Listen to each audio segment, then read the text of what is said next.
What's up, all you fabulous rSpace fans? Today we've got 3 stories all about narcissist type people involving their families. This should get interesting. First up, Crazy N family, narcissist family, is pissed that I'm not giving my sister my babies. I'm 21 and have 2-week-old twin girls. My sister is 28 and has had 14 miscarriages, not counting 2 babies born super early that didn't make it. 14? Yikes. That sucks. She gets pregnant pretty easily, but she usually loses the babies within the first trimester. She lost one in second trimester and made it to the third trimester 3 times. One resulted in my 4-year-old niece that she has now, and the other 2 babies the doctors refused to save. I'm not against having kids, but I definitely wanted to wait until I graduated with my degree and was married to my significant other.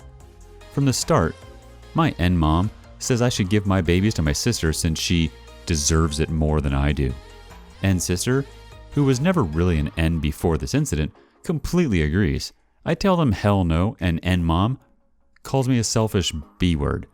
I go LC with the both of them, and all throughout my pregnancy, my sister is texting me, begging me to give just one baby up, since I have one to spare, of course. Ignore all of her messages. The last time I saw her was when I was about 23 weeks pregnant, and we went out to lunch. She started blabbing about keeping my babies again, so I paid for my meal and left and went NC. I don't use Facebook much, but a couple of days ago, I logged on to look through my significant other's photos to find his baby photos. He looks so much like our daughters. Well, I got about 100 threatening messages from family and friends about how I stole my sister's babies and ruined her life. I'm confused as hell and looking through my sister's page, and she has a freaking nursery for my babies. I find a bunch of posts about how generous I am for going through the pregnancy and giving my sister the babies. I don't know if people think they're biologically hers and I was a surrogate, or if I'm just giving her my kids, but the crazy witch told everyone I was giving her the babies. She has my pictures of them in the NICU saying how she can't wait to bring them home. I can't even wrap my mind around this. She even changed their names, and these posts go back months. She seriously needs therapy. Anyway, if she tries to go near me or my kids, I'm getting a restraining order. This is ridiculous. Yikes, OP. This is very scary. Please be careful. Family kidnappings do happen. You should inform your local police station now. Tell them the whole story, and they will be happy to assist you with further steps to protect yourself. This is, in my opinion, one step above the normal N behavior we are reading about here on a daily basis. If they are planning to take your children from you and ignore your no, they already committed a crime. Planning a kidnapping is a crime. It's good that you talked to a lawyer. That was also a good step. I understand that the lawyer wants to get a hold of the situation, so you're doomed to not do anything until you had your talk with him. You can do small things like investing in video surveillance equipment, etc. to secure your home. People who went crazy, like your sis and mom, are usually planning a kidnapping. They will not knock at your door and ask politely. They will stalk your home to find a situation where they could sneak in and take the kids. If this were my kids, I would be extremely paranoid right now, and I don't think this would be wrong here. Hope you can figure this out. Good luck, OP. Whew, man. Crazy number 1. On to crazy number 2. Cops knocked down my dorm door because N-Mom lied to get me back. I attend college in Arizona. N-Mom and E-Stepdad live in Maine. I've gone VLC with them over the 3 years I've been in school. The summers I've managed to get a job or internship to keep me out here. 4 months ago, N-Mom sent me an email telling me I was coming to Thanksgiving. She wanted the family together and had a photographer coming to take photos, so we could fake being a happy family for a few hours. I told her I would not be coming because of my job on campus. She then called the school, who told her that A, I'm over 18, therefore they can't tell her anything. B, when she threatened to pull me out, the awesome lady at the registers told her, good luck, he's on a full scholarship and pays for everything himself. When she realized she couldn't lie to the school, she had E-Dad call me to beg me to come. This guy stood by since I was 12 and watched my mom beat me, degrade me, lie about me, and did nothing. Forget him, I ignore his calls. She then called my bio dad, who laughed at her and hung up. We have our issues, but he's genuinely a good guy who's dealt with mental health issues his entire life. So Thanksgiving, I woke up, school was closed that day, so I didn't actually have to work, went to the gym, enjoyed a leisurely breakfast at my favorite cafe. I came home and was getting ready to throw laundry in the washer and make myself chicken and noodles in my crock pot when my door was pretty much knocked down. Campus cops and outside cops. Guess whose mom called and said her son told his 13-year-old sister, I don't talk to my siblings because they're easily swayed by mom, that he was going to bomb the school. Yeah, so after a trip to the campus police building, them searching my room and car and finding nothing, my RA and 2 floor mates defending me and me showing emails of my mom threatening me I'd be sorry for not coming to Thanksgiving, they apologized. I was allowed to go back to my dorm, and the RA and I managed to put the door back on. Then, my grandma calls, guess who was arrested for making a false police report? If you guessed my mom, you'd be right. I'm glad it turned out as well as it did.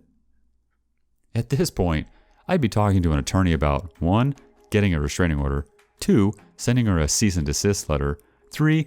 Whether you have a case for civil action. You might not. It wasn't your door that got knocked off the hinges. It was the school's. And other than a couple of hours of inconvenience, you suffered no damages. 4. Setting up a power of attorney arrangement with someone you trust so that if you are, say, incapacitated after an accident, she is not the one who has medical rights over you. Maybe your dad? It's your call. I'd also make an appointment with a detective in the campus police department and have a chat about what if she tries this again. He might say that having being arrested might keep her from doing it again, and your response should be, normally, I'd agree with you that a rational person would not do this again. But in addition to the fact that she's my mother and I know her well, the fact that she did it the first time strongly suggests that she's not a rational person. Needless to say, I think that this incident should seal your resolve to go NC with your parents. You should make it clear to the rest of your family that this is a clear and unambiguous demonstration of the reason why, and that if they aren't okay with your decision, you're willing to dismiss them from your life too. It sounds from your post that you're doing well in life overall. You're proceeding with your academic program, supporting yourself, and dealing with these stressors by just getting on with it, which is healthy. I know it might not feel that way, but that's what I see as a physician who works with young people like you. Man, this crazy train just doesn't stop there. On to crazy stop number 3 with, fiance's mom wore her wedding dress to our wedding. Our battle plan mostly worked though. We made our wedding a costume party so everyone was dressed more wildly than she was, and she wasn't able to steal, any attention. She just looked like another person in a crazy costume and didn't stand out at all. It worked! She also tried to crash our first look. Our wedding party was primed on this witch, so they were on it and stalled her long enough for us to get it done. She made fun of my fiance while we were taking our wedding party photos and tried to pop one of her favorite humiliation stories, but everyone just ignored her. She did stage a situation where she purposefully missed the bus to the venue and was left behind and had to be driven over, and how horrible the people on the bus, and fiance and I by association, all were to leave her behind. We also had a friend read a 20-minute funny story over dinner, so there was no room nor time for toasts, because she is particularly fond of telling stories about how awful and unlovable a child my fiance was, and also torturing him with this song she made him sing before every single dinner of his entire life. People were done eating by the time the story ended and had begun to get up and dance. If looks could kill, hers would have started a nuclear meltdown. We set our first dance to come on by surprise, and the DJ privately told us what song it would come after, so we literally ran to the dance floor and did it last minute so that she didn't have time to mess things up. Of course, she did not help clean up at the end of the wedding. It was my family and the wedding party who cleaned, but we survived, especially with the help of our very attentive wedding party who fielded her and did what they could to buffer us. Oh, and she never found out our hotel room number either. We did it! We tipped our DJ so hard because he was basically corralling my mom around the whole night, keeping her off of us. During dinner, my partner and I stepped out with our photographer for our private wedding photos. Apparently, we had been gone too long and all the guests, her words, were upset. So she decided to go looking for us, in the flipping flower fields. It was a farm, and she walked knee-deep into the fields to find us. Fortunately, we weren't there, because our DJ kept sending her in the opposite direction of where we were. We went downhill? DJ said we were up the hill. She thought she found an ally in the DJ because they spoke the same foreign language. So she spent the night complaining to him and telling embarrassing stories from my childhood.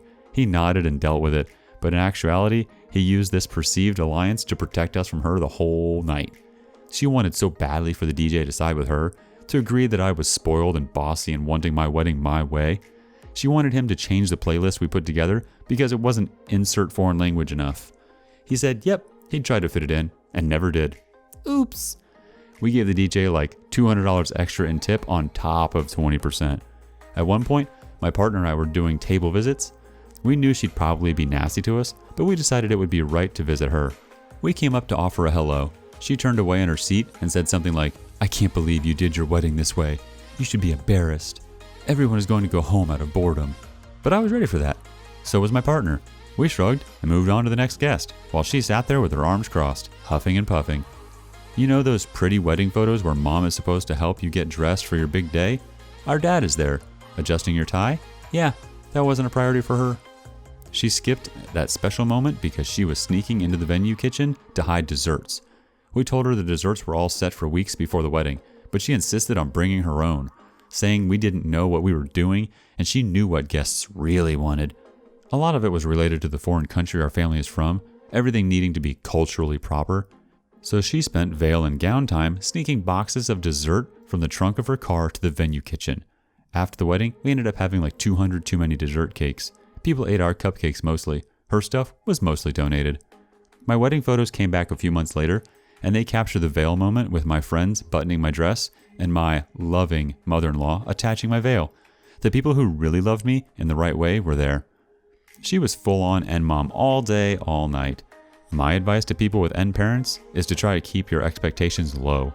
We like to think that major events like weddings and babies will make our N parents wake up and be sweet for a day, and then we feel hurt when they act just the same.